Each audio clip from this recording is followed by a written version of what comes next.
Hello students, good morning. Online class में आपका स्वागत है। देखिए, हम चैप्टर नंबर 2 पढ़ रहे हैं और इस चैप्टर के अंतर्गत हम जीवों का वर्गीकरण और इस वर्गीकरण में 5 जगत वर्गीकरण, जिसके अंतर्गत समस्त जीवों को 5 जगतों में बांटा गया है। चैप्टर नंबर 2, जीवों का वर्गीकरण।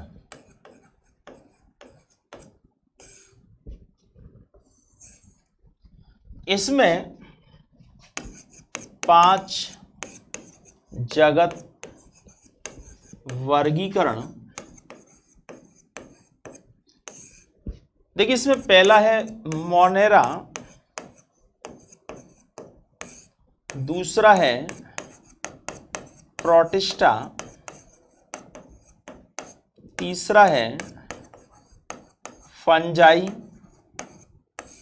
और चौथा है प्लांटी और पांचवा है एनिमेलिया। देखिए, इसमें मोनेरा के बारे में पढ़ चुके हैं, जिसमें एक कोष के जीवों को रखा गया है।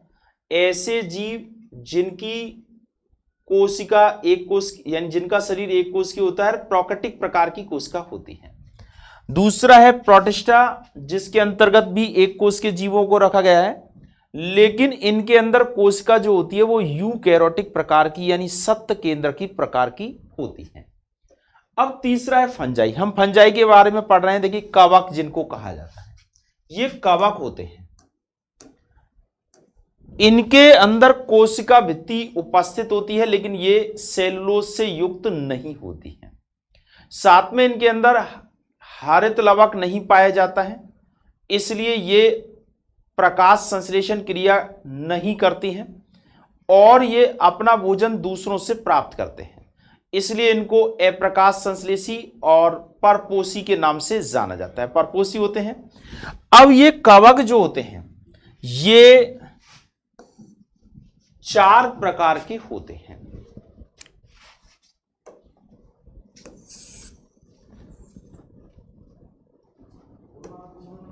कवकों यानी फंजाई, कवकों या फंजाई का वर्गीकरण। अब इसमें देखिए, एक तो होता है फाइकोमाइसिटीज।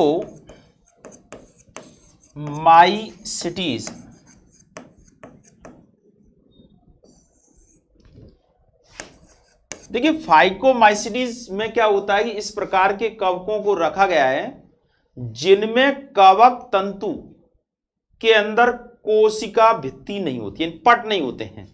अब पट नहीं होते हैं तो उनके बीच में केंद्रक बहुत सारे होते हैं, पर पट नहीं होने की वजह से बहु केंद्रकीय संरचना बन जाती है और ये सरल संरचना रखने वाले होते हैं। दूसरे होते हैं एस्कोमाइसिटीज। एस्कोमाइसिटीज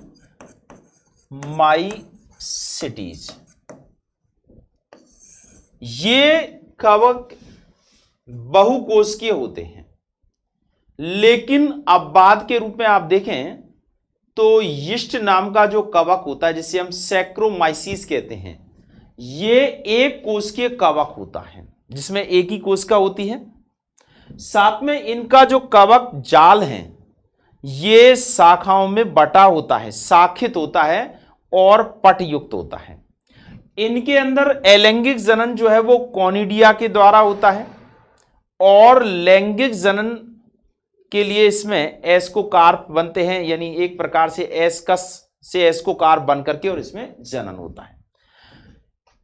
तो ये 2 प्रकार के हो गए जो हम पहले भी बता चुके हैं। अब हम तीसरे प्रकार के कवकों की बात कर रहे हैं।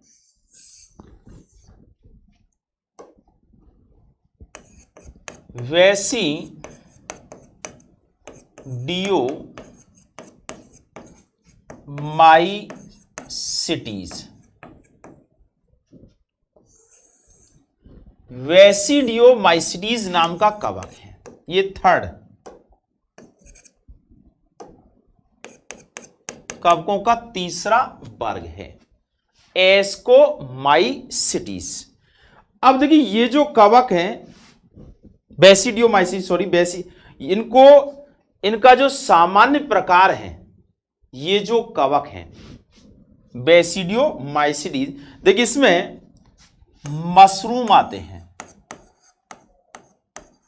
मशरूम का नाम सुना होगा, एक तरह से कोकुरमुत्ते होते हैं, सांप की छतरी सी बन जाती है, ग्रामीण क्षेत्रों में अपन खूब देखते हैं, तो वो मशरूम जो है वो इसी के अंतर्गत आता है। इसके अलावा इसमें पफबॉल नाम का जो कवक है वो भी इसी के अंतर्गत आता है, पफबॉल। साथ में इसके अंतर्गत जो है एक कह सकते हैं ये जो है बेसिडियोमाइसिटीज वर्ग के जो कवक होते हैं, ये गीली जो लकड़ी होती है, जैसे कह सकते हैं लट्ठे होते हैं, आपने देखा होगा कि कोई पेड़ पौधा, कोई इस तरह पेड़ का कोई अवशेष भाग या इस तरह का लकड़ी का भाग पड़ा हुआ है और बरसात के दिनों में वो भीग जाता है, और भीगने के बाद 2-3 दिन बाद जब गर्मी पड़ने लगती है तो उस पर वो ये जो मशरूम है ये उसके अंदर पैदा होने लग जाती है, तो वो कवक का ही रूप है, कवक ही होता है। तो ये एक तरह से मिट्टी में भी उग जाते हैं, कई बार मिट्टी है गीली है और उस पर इस तरह से वहां पर भी देख सकते हैं, तो ये कह सकते हैं मिट्टी है, मिट्टी पर ये उत्पन्न हो जाते हैं। इसके अलावा लट्ठे पर ये उत्पन्न हो जाते हैं, इस वर्ग के बेसिडियोमाइसिटीज वर्ग के जो कवक है ये उत्पन्न हो जाते हैं, और ये परजीवी के रूप में भी उत्पन्न होते हैं, एक तरह से मृतजीवी होते हैं और परजीवी भी होते हैं। ये मृतजीवी व परजीवी होते हैं, यानी ये मृत पदार्थों से भी पोषण प्राप्त करते हैं कुछ तो, और कुछ दूसरे जीवों के अंदर प्रवेश कर जाते हैं और अंतः परजीवी के रूप में भी जीवन व्यतीत करते हैं, दूसरों से भी अपना जो है पोषण इनके द्वारा प्राप्त किया जाता है। और ये परजीवी के रूप में जब रहते हैं तो कीट नाम का रोग पैदा कर देते हैं, कीट रोग उत्पन्न कर देते हैं। कीट नाम का रोग जो है इनके द्वारा पैदा कर दिया जाता है जब ये किसके रूप में रहते हैं, परजीवी। पेड़ों के अंदर जैसे कह सकते हैं कि गेहूं के अंदर कीट नाम का रोग पैदा कर दिया जाता है, तो उसमें ये इस प्रकार के कवक उपस्थित होते हैं। इनका जो कवक जाल है, कवक जाल ये शाखित होता है, वह पट युक्त होता है, पट युक्त।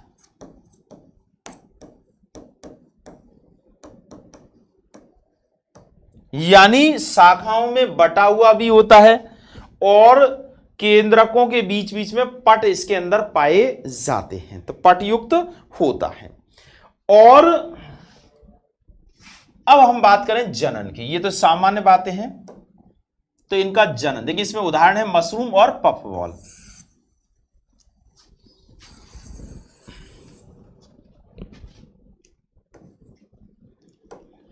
इनमें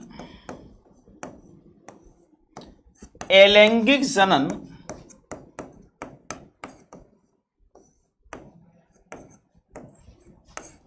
बीजाणु द्वारा नहीं होता है, बीजाणु द्वारा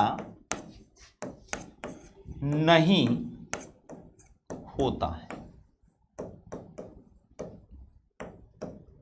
बीजाणु इसके अंदर नहीं बनते हैं अलैंगिक जनन में, जबकि इससे पहले के जो 2 वर्ग हम पढ़ चुके हैं उनमें अलैंगिक जनन जो है वो बीजाणु के द्वारा होता था, लेकिन इनमें जो है बीजाणु जो है वो नहीं होते हैं। और कायिक जनन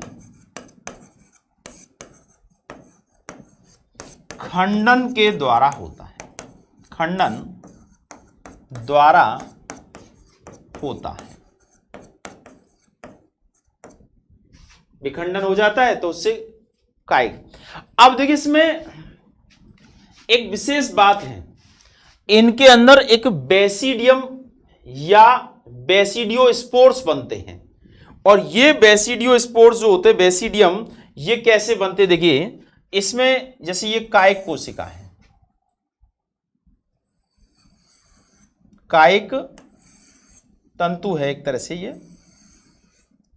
अब इसमें ये केंद्रक है,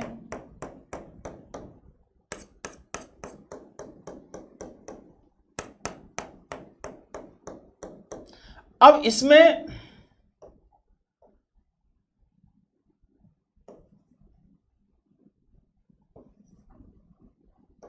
यहां पर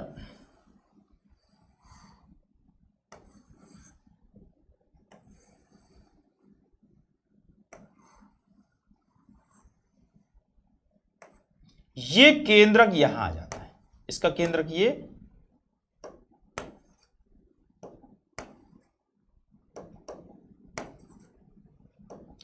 ये केंद्रक यहां आ जाता है। और इन दोनों के मिलने से यहां पर ये संरचना बन जाती है एज ए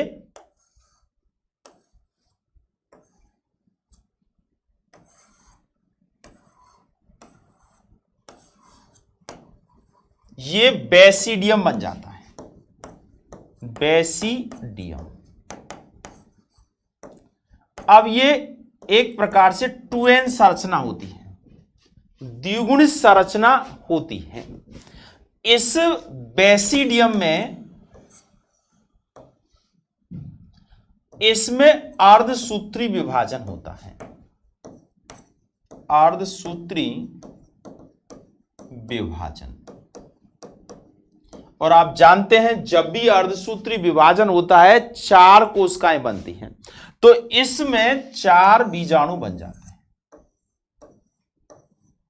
और ये चारों तरफ से आवरण से घिर जाते हैं। ये जो 4 संरचना बनी हैं, ये एक प्रकार से बीजाणु बन जाते हैं। ये तो बेसिडियम है, बेसिडियम, और ये बन गए बीजाणु। ये बीजाणु इसमें से मुक्त हो जाते हैं और फिर इस तरह से ये बीजाणु का अंकुरण हो जाता है, बीजाणु का अंकुरण। और ये एक नए कवक तंतु का निर्माण कर लेते हैं। तो देखिए यहां एक विशेष प्रकार का जनन का तरीका क्या हुआ कि यहां 2 कायिक तंतुओं की जो कायिक कोशिका है, ये कायिक कोशिका है, कायिक कोशिका, ये कायिक कोशिका आपस में दोनों मिल जाती हैं, दोनों का केंद्रक एक द्विगुणित संरचना में बदल जाता है और इससे बेसिडियम का निर्माण हो जाता है। और इस बेसिडियम के अंदर अर्धसूत्री विभाजन होता है, इससे 4 बीजाणु बन जाते हैं और ये चारों ही बीजाणुओं से 4 नए कवक तंतुओं का निर्माण यानी कवकों का निर्माण हो जाता है। तो ये एक तरीका होता है। अब देखिए ये अंदर उत्पन्न होते हैं, बीजाणु जो होते हैं वो अंदर की तरफ उत्पन्न होते हैं, तो इनको कहते हैं बहिर्जात होते हैं। तो इस तरह से ये बेसिडियोस्पोर्स, और इसीलिए इसका नाम जो है वो पड़ा है, जिसमें ये बनते हैं वो बेसिडियो कार्प कहलाएगा और बनने वाली संरचना बेसिडियम कहलाएगी। और इसी आधार पर इसका नाम पड़ा है बेसिडियो माइसिटीज। अब देखिए इसके और उदाहरण हैं, उदाहरण लें जो इसके अंतर्गत आते हैं। तो एक तो है पक्सिनिया, पक्सिनिया कवक, ये कवक का नाम है पक्सिनिया कवक, जो इसके अंतर्गत आता है। इसको इधर लिख देते हैं, ये यहां नहीं दिख रहा शायद आपको, इधर लिख दें उदाहरण। तो ये समझ गए इस चीज को। अब इसका उदाहरण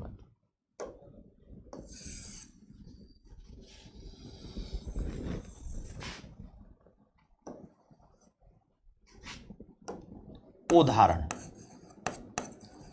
देखिए ये कवक जो है वो बहुत ज्यादा संख्या में होते हैं, अलग अलग नाम से इनको जाना जाता है। तो एक तो होता है ऑस्टिलेगो, ऑस्टिलेगो जिसको कंड कहा जाता है। एक होता है पक्सिनिया, ये कवक है, ये ऑस्टिलेगो और पक्सिनिया नाम के कवक जो है वो इसके अंतर्गत आते हैं। तो इनको कहते हैं कंड, और इनको कंड के नाम से जाना जाएगा। और पक्सिनिया जो है इसको किट कवक कहा जाता है, किट रोग पैदा करता है, किट कवक ये होता है। ठीक है, अब इसके बाद अगला, ये तो है बेसिडियोमाइसिटी। अब अगला जो चौथा है वो ड्यूटेरोमाइसिटीज वर्ग आता है।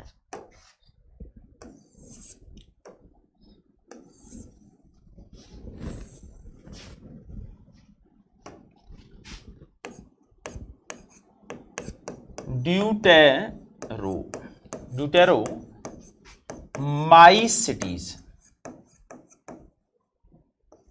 वर्ग, ड्यूटेरोमाइसिटीज वर्ग। देखिए ये कवकों का एक तरह से अपूर्ण कवक, इसे अपूर्ण कवक वर्ग कहा जाता है। बहुत पूछा जाता है अपूर्ण कवक वर्ग किसे कहा जाता है, तो इसे ड्यूटेरोमाइसिटीज वर्ग को जो है इस कहा जाता है। अब ऐसा क्यों है, इनमें इनकी केवल अलैंगिक अवस्था ही ज्ञात है।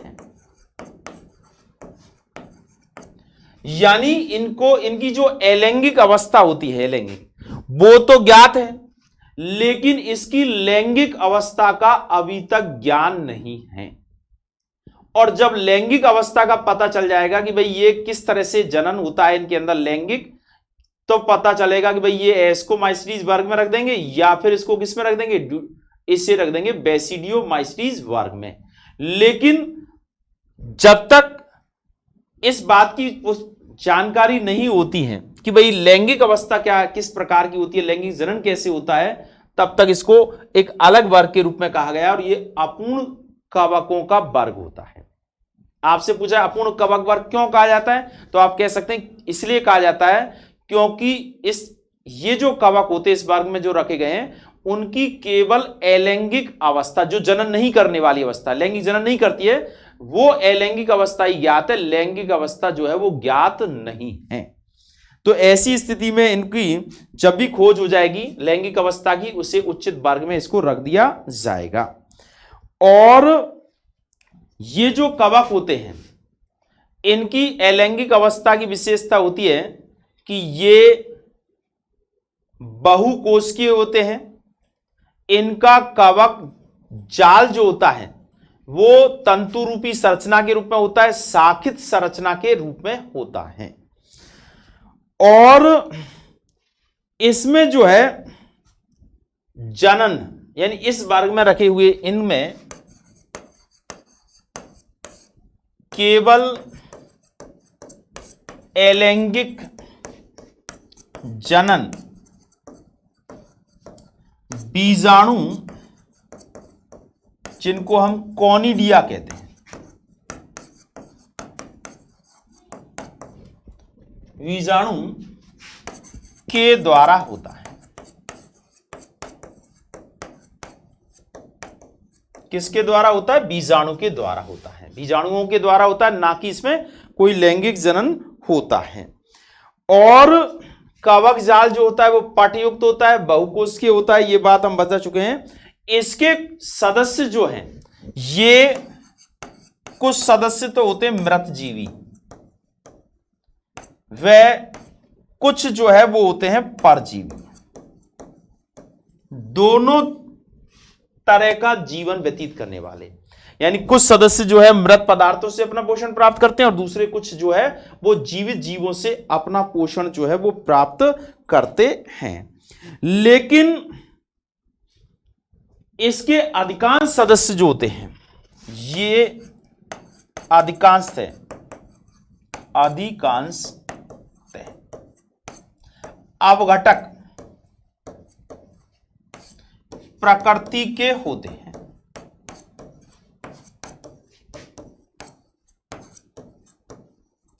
अवघटक प्रकृति का मतलब होता है जो अवघटन करने वाले, यानी जैसे चट्टान वगैरह पर इस तरह के कवक अगर होंगे तो वो क्या करेंगे, धीरे धीरे धीरे धीरे उसका अवघटन कर देते हैं, यानी खनिजीकरण की क्रिया में इनका विशेष योगदान होता है।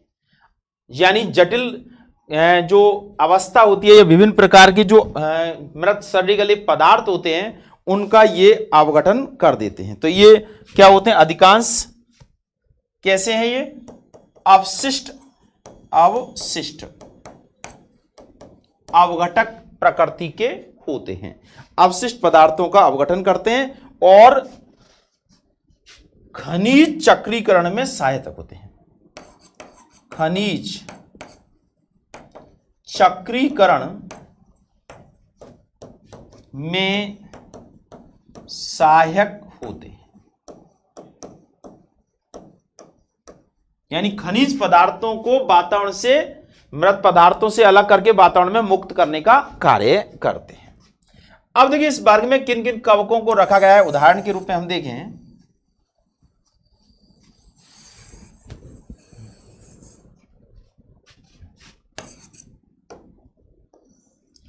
इस वर्ग में जिन कवकों को रखा गया है उसमें एक तो है अल्टरनेरिया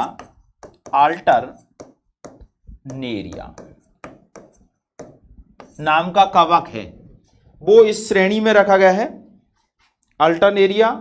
एक है ट्राइकोडर्मा,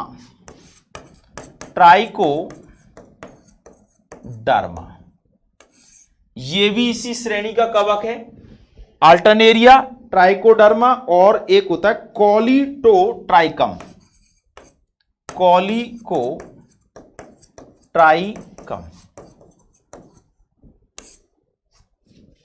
कॉलिकोट्राइकम। तो ये कॉलिटो है, ये कॉलिटोट्राइकम। ये जो कवक है ये ड्यूटेरोमाइसिटीज वर्ग के अंतर्गत आते हैं।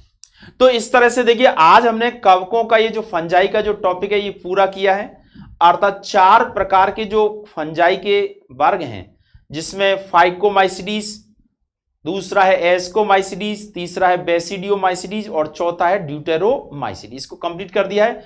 कल देखिए इसके बारे में पढ़ेंगे प्लांटी और एनीमेलिया, इनके संक्षिप्त में यहां पढ़ेंगे। और इसके अगले जो चैप्टर है, चैप्टर नंबर 3 तो प्लांटी के लिए बनाया गया है पूरी तरह से, और चौथा जो है चैप्टर जो है वो एनीमेलिया के लिए बनाया गया है। लेकिन यहां हम 5 जगत वर्गीकरण पढ़ रहे हैं तो इनके बारे में यहां भी पढ़ेंगे।